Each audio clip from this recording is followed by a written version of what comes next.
Generic yet polite salutations to one and all. This is Trent Mayfair, the itinerant LARPer, coming to you from my campsite in Minnesota. Now, I must first offer my apologies to the people at Olde, Shire for the lateness of this video. The last campsite that I was staying at, down in Missouri, did not allow photos or video, so I tried doing it in my car, and the video quality was just so horrible I could not put it out. So, in my second attempt, I do apologize for the shading. It is very bright out here, and I must have the hat on, otherwise I will burn. But, as before, let me start with a couple of thoughts that I had on my initial drive out into the LARP at Olde, Shire, just north of St. Louis, Missouri, or just south of St. Louis, Missouri. So, the GM of this LARP is the only one who actually called me, as opposed to just sending me an email with a couple of details and then saying, hope to see you there. He actually called me. We spent a number of hours talking, and he agreed to meet with me and show me around the area and explain some of the history and talk LARP with me. So I took a day or two to explore the area, and I was surprised at just how much there is in Farmington, Missouri, or at least near there. For example, the local space museum, I ended up getting a tour from an actual NASA engineer who worked on the Mercury and Gemini projects. Great guy, able to answer a lot of questions. I went over to the Bonne Terre Mines, which was gorgeous and well worth a look. It was a bit pricey, but given that it's a cave tour and a boat ride, and if you're certified, you can scuba dive in the 160-foot deep waters there, yeah, you can kind of understand why it's so pricey. And again, it's well worth a look. It is a beautiful mine. The local tiger sanctuary, as well, was housing 3 rescued tigers. And even though they were kept in cages, with not as much area to roam as you would expect, given that these tigers have health problems, one of them is 90 to 95% blind. It's actually better for them. They get regular vet care. They get fed on a regular basis. They do get to play. They're not just lying around all day. And it actually extends their lifespan by about 10 to 15 years. So, there are some benefits. And again, it's well worth a look, if nothing else, just to actually get close up to a tiger. So that all being said, once I actually got to the game, I did notice a number of things about it. So first off, in regards to the administration, they are hyper coordinated. They're very communicative with each other and with the player base, integral things to a LARP running effectively. The administration was extremely helpful. They were highly dedicated to everyone having a good time. They were very attentive. When a GM or co-GM was dealing with something, the others would just immediately fill in on the other areas. It seems like there's no big deal, but to actually see this method working was very impressive. It really just goes to show what an administration that trusts each other can accomplish. Insofar as the rulebook goes, the initial read-through reaction that I had was, wow, there's no magic or skills in this game. How do things actually function? But the simplicity of the rulebook is actually its greatest strength. You can read through it once and basically be ready to walk into a game knowing just about everything that you need to, even if you've never LARPed before. Players are very well balanced, but you have to rely on actual skill to get by. You don't have skills on your character card, so if you can't pick up that weapon and actually fight, you better learn quick, because otherwise you're going down very quickly in combat.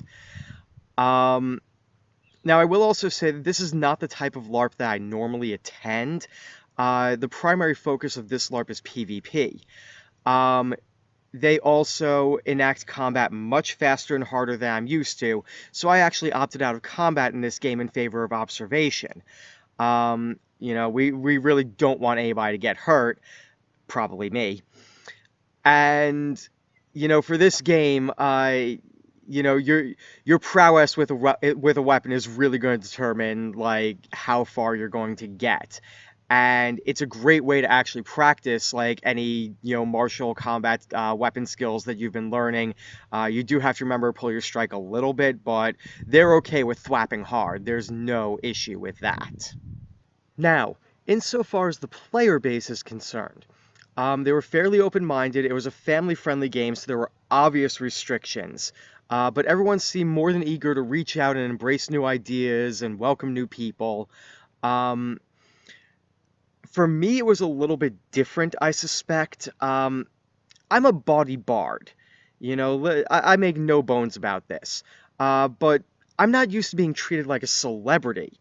And that's what I felt like when I walked in. Um, it, I mean, it could have just been me, but if that's how they treat new players, then it's well worth it to attend this game just to experience such a warm welcome. I have never felt so warmly welcomed in my life. The immersion level that the players showed. Uh, this is historical fiction. Unless you really paid attention in history class, you might get a little bit lost. The players were immersed for the 4 or so hours that the game runs, and it's the job of the new players to try and keep up with all the historical details that get thrown at you, both the real ones and the in-game fantasy aspects. I suspect that by somebody's second or third game, they'll have a good handle on the basics. Additionally, this game is worth going to, if nothing else, for the weapons that their master smith crafts by hands. I have never seen such beautiful boffer weapons made out of foam and duct tape. As I said earlier, I don't name names, but if he is watching, I hope that he provides the links down there in the comments, and, he definitely has my endorsement if you are looking for a good custom boffer weapon. So, moving on to my overall experience. What I learned from this game is when you give somebody the royal treatment, they are going to keep wanting to come back. Like, I definitely want to go back to Old Shire. It is one that I would like to attend again if I ever get the chance. I was included in everything. The people were very open and willing to share their ideas, and one even bestowed his dagger on me. In fact, I even have it right here. Pretty thing, isn't it? I'm not sure how many games will actually allow me to use it, but I will treasure this for a long time to come.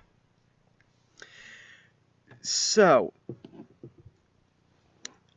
what I actually learned from the players themselves is that PvP combat can be done in such a way that hard feelings between the players are not created, but it must be done very, very carefully.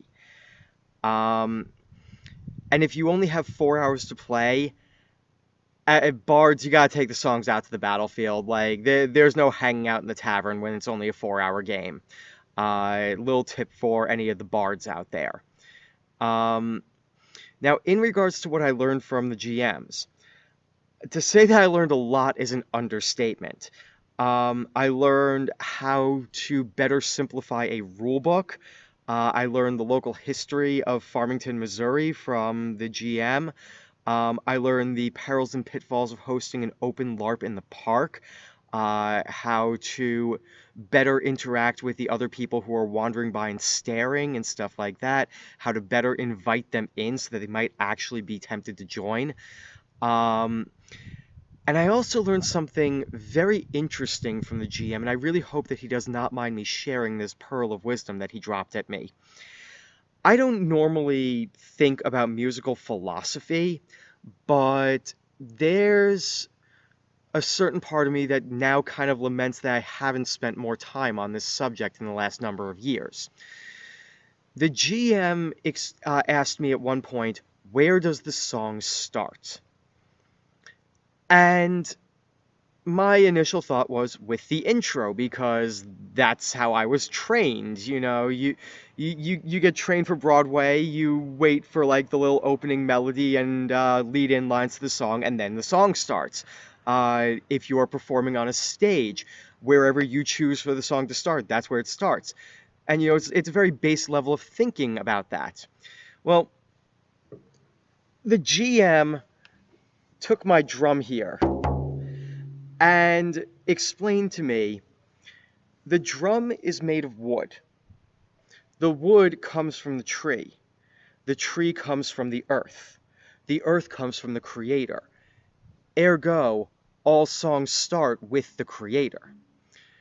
And this was something that really struck a chord within me, pun intended, and it got me thinking very deeply about how music gets taken for granted and people don't, uh, me included, we don't really put a lot of thought into the songs that we're singing. We just kind of like go out and sing them.